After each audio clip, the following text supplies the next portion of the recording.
Hello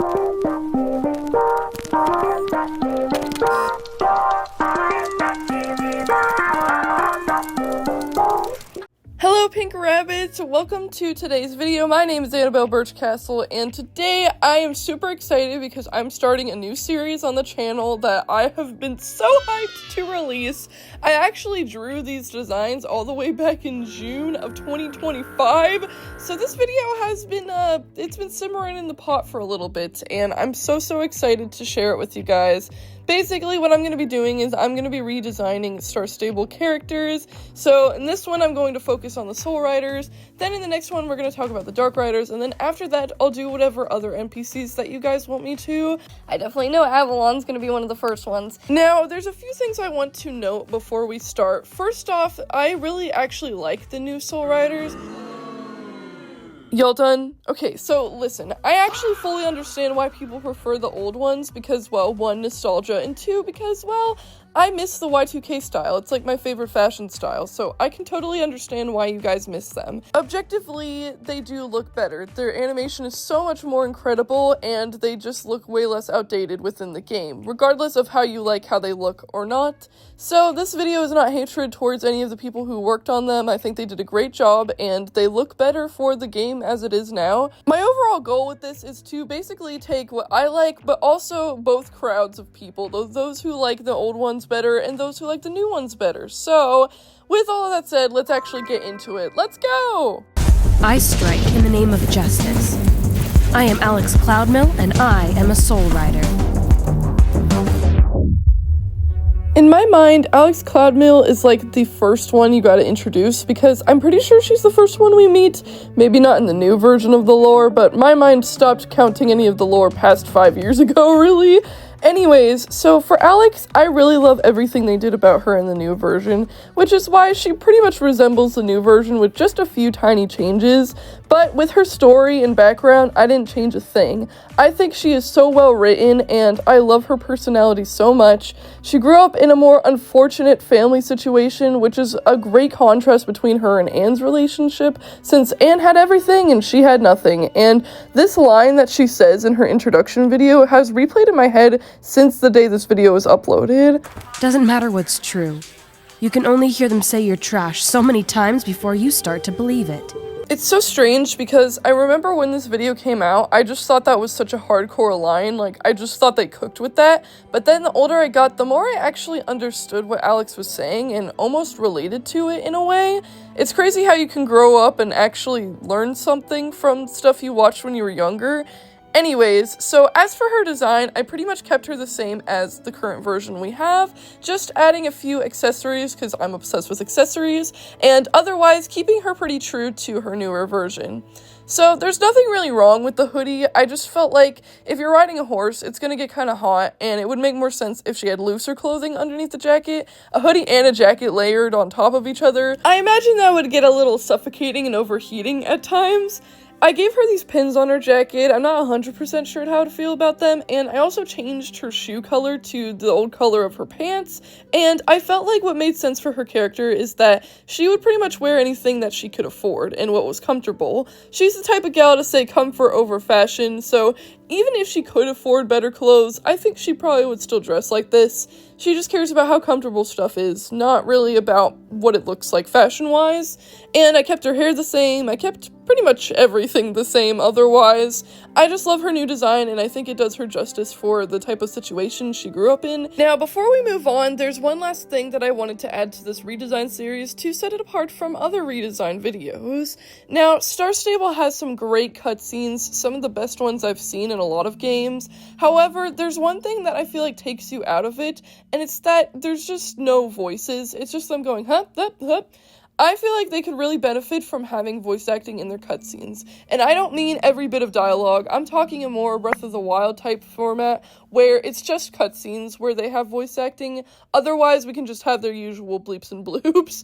I just feel like it would make it even more epic. And technically, the Soul Riders do have voices. It's just that they were never credited properly besides Lisa's singing voice.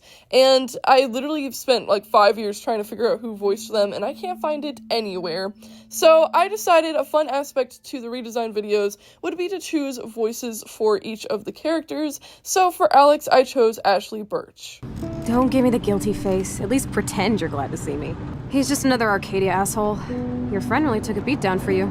Dude, the music's not even on! You need to hide, now! My stepdad will kill me if he finds you here. I can tell everybody Nathan Prescott is a punk ass who begs like a little girl and talks to himself.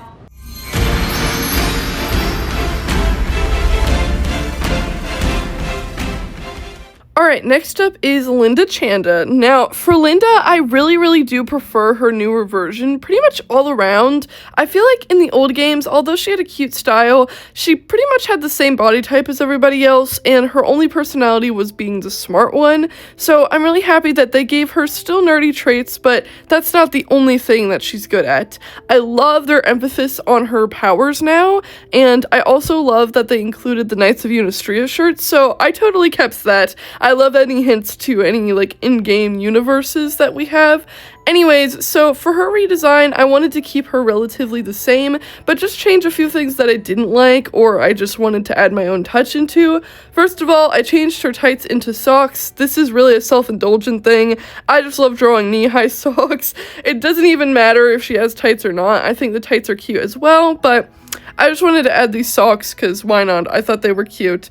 And then I changed her sweater to green because although I like the gray, I feel like, you know, I wanted to add in a little touch of what she had before because I feel like most of us remembered her having a green color on her. And I think the purple and green looks really pretty together.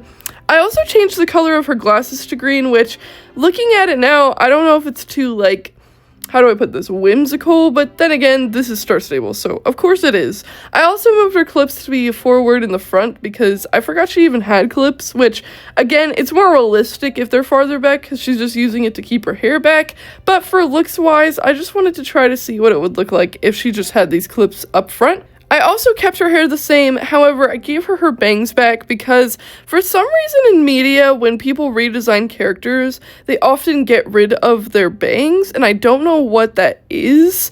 I'm not sure why this always happens, but I was like, no, we're keeping the bangs. We can have messy hair and bangs, and I think she looks so cute. Otherwise, I kept her pretty much the exact same. I didn't want to change too much about her because I felt like they did a really good job with her new redesign. So as for her voice actor, I chose Kelsey Jaffer because she is Norwegian Pakistani, just like Linda. Well, Linda's just from Pakistan, but you get the point. Tending to the village of Shinju can be a tough task, but thankfully I'm not alone in this. There are so many inspiring people and places from our village Shinju, motivating me to push forward, defeat Magatsu, and bring us peace. To better get to know my village, please let me introduce you to some of my dear townsfolk and the splendor Shinju has to offer. My heart is my greatest power. I am Lisa Peterson, and I am a soul writer. So, in my opinion, I think Lisa's the one that changed the most, and personally is the one that I hate the most as well. I feel like the redesign just completely erases everything we established as a character for her, and she is my favorite soul rider, so that was very painful to see. I still love her, but she doesn't feel like the Lisa we used to have, and I feel like everybody can agree on this, at least to some extent. And, you know, a big reason why I might feel this way is because... And I went to you, Matilda, and said, okay, so let's do Lisa. Yeah, and I was like, great, so who's Lisa? And when you asked me, I was like, I don't know. Who is Lisa? Then we realized we have a problem because we need to know our characters if we're gonna make them believable. If we don't know them, nobody knows them. This sentiment always rubbed me the wrong way, even back when this video was first released. I'm so confused. What do you mean, who is Lisa? There's been lore before Star Stable about who Lisa is, but...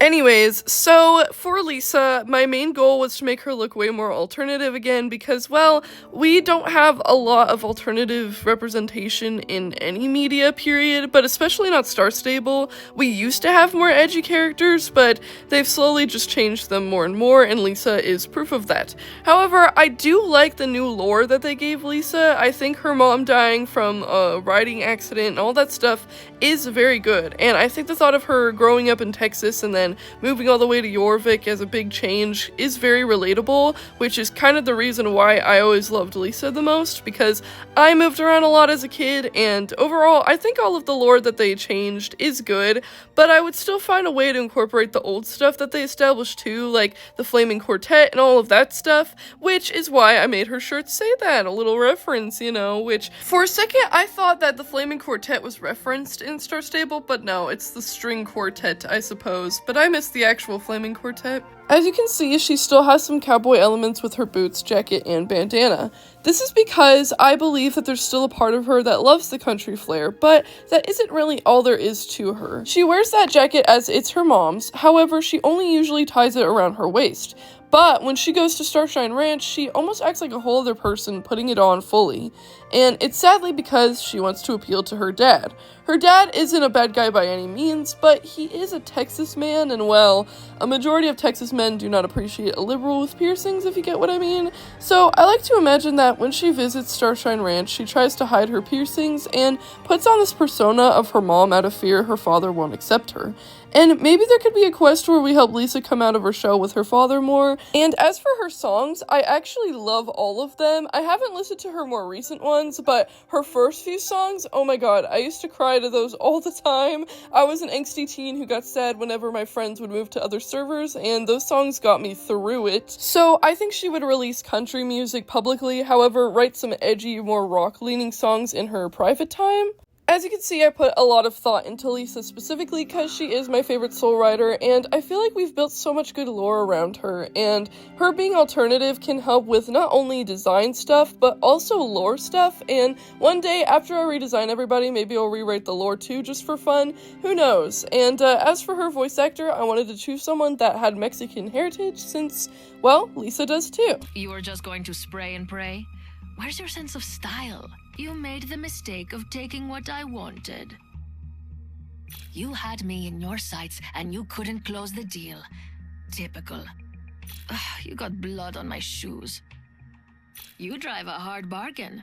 I'm glad we could come to an agreement. You can't take it with you because I'm taking it with me. Oh, would you like a kiss to make it better? Dream on. When you've been chased by nightmares, nothing scares you. I am Anne Von Blissen, and I am a Soul Rider. Can you believe it? We're on our final Soul Rider, and that is Anne. Now, Anne did not change at all in my redesign. I fully admit that. I did experiment with changing her vest color to pink, but I don't really like how it looks. To be honest, when I thought about redesigning Anne, I realized she's already perfect. She looks like the classic privileged rider that is a rich white girl. Exactly what Alex wishes her family was like growing up, which is, I think, something that's really good for their story dynamics. And honestly, everything that I wanted to change about Anne is more within her story than anything else. We didn't really know much about Anne besides the stuff we were given pre-Star Stable because she was trapped in Pandoria. My main change I want to make is that the whole side of her body that is infected by Pandoria is kind of paralyzed. And I feel like it would have random spasms where she would be fine and then all of a sudden it would hurt really bad and she couldn't do anything. That whole side of her body cannot move, and I would also make that eyeball blind. I know it's kind of just ripping off Evergrey's swag, but I feel like it would just really show that her being in Pandoria for that long affected her a lot. I feel like, you know, she looks really cool, and it's obvious that that probably hurts, but I feel like they didn't do much with the consequence of being trapped there for so long. So, yeah, and it would add some disability representation, and I always love to include that. Otherwise, I obviously didn't really change anything. I also changed her eye color back to her old eye color that she had, the bluish color, because I do think green is pretty, but she just seems like the classic blonde hair, blue-eyed girl, so I just changed it. I also did a quick little redesign of her basic outfit every day. Now, I really love this redesign, and I think it's a great thing to stay true to the original Anne, but also add some new flair to her, maybe a little more modern look. and I feel like she would be the type of girl to get Lululemon and Labubu's, and then maybe a few months later when they stop trending, just throw them in the garbage or put them in the thrift stores. And we know from Anne's experience and her story that she honestly isn't the girl that everybody thinks she is. They think she's perfect and put together at all times, and that she actually is conceited, but truthfully, she doesn't actually feel that way. So all of the stuff that she wears, no matter how expensive or trendy, she doesn't feel like she's good enough, and I think that's a really good story trait, which is why I didn't really want to change her too much. And like I said earlier, I want to do a more fully written out and more professional video on my rewrite of the lore, but I have to share this part with you. Alex and Anne are like my favorite dynamic between the Soul Riders because there's just such tension here. You can tell they care a lot about each other, especially Alex cares very deeply for Anne. However, she also resents Anne a lot because she grew up having the life she wished she had so deeply. Alex saw Anne as this kind of perfect being that could do no wrong. She had good grades, she had good looks, a great boyfriend, all the money in the world, and was able to keep up with all of the latest fashion trends, and Alex was lucky if she could even get a couple of apples to feed her whole family, so of course she envied her, and honestly tried to spite her a lot. I feel like Alex would always be like, oh, who wants to be a girl like that anyways, but for some reason deep down she still wanted to be, even though she didn't want to be a conceited clean girl. She just always had this animosity towards her, but she also felt responsible for her going missing, and I feel like that's something we do touch on a bit in the game, but I would want to emphasize that even more. She really wishes that she wasn't so resentful towards Anne, because now she's gone, and she's missing, and she can't help but blame herself for that. So when Anne comes back, there's this kind of tension, and maybe Alex realizes she kind of has a crush on Anne. I feel like there are some undertones there, but it never really gets explored, or maybe I'm just picking up the wrong vibe. And I believe it's canon that Alex is bi, and if not, then she should be. So, in my opinion, I think that Anne would be not reciprocating of these feelings, obviously. I think Anne is straight. She has a boyfriend, which I'll definitely redesign in the future. So, I think these are unreciprocated feelings, which would make Alex feel even worse. Obviously, like I said, I'll do a more concise video where it's more well written and it's not just the top of my head, but I hope you can catch my drift on what I'm trying to say here with the story, and I think it fits really well. So, for Anne's voice actor, it's really funny because I've always thought of Sasha from Amphibia when I think of Anne, but there's also a main character named Anne, and Sasha's voice actor is named Anna, so there's just a lot of Annes going on here. This is your 13th birthday. You only get one of these. Let's make it the best birthday in the history of birthdays. I think I'll sleep in the barn. And a bigger snail. Well, don't mind me. I'm gonna go sleep in the corner with the rest of the trash. It's all someone like me deserves. No, enough with the plans. And the schemes. I'm done. Sadly, that means episode 1 of Redesigning Star Stable characters is officially coming to an end. I decided to make a little recreation of the group photo of them all together, just to see how much their designs complement each other, and I think I did pretty good. I feel like they all have very distinct styles and appearances, and I'm happy I was able to make a middle ground where we mix the old stuff with the new stuff, and I'm curious to see you guys' thoughts. Of course, in the next episode, we're going to be redesigning the Dark Riders, and I'm so excited for that. I have a lot of plans for them, but until then, I hope you guys enjoyed the Soul Riders. I had so much fun making this video. I drew these designs back in June, which is kind of crazy, and I'm happy that I was able to finally get this video done and made for you guys, and I'm excited to see what the future of this series holds. So there is one thing that I was supposed to mention with each girl as we went down the line, which in the future redesigns I'll make sure to include character by character, but I'll just confirm them all in one sitting here.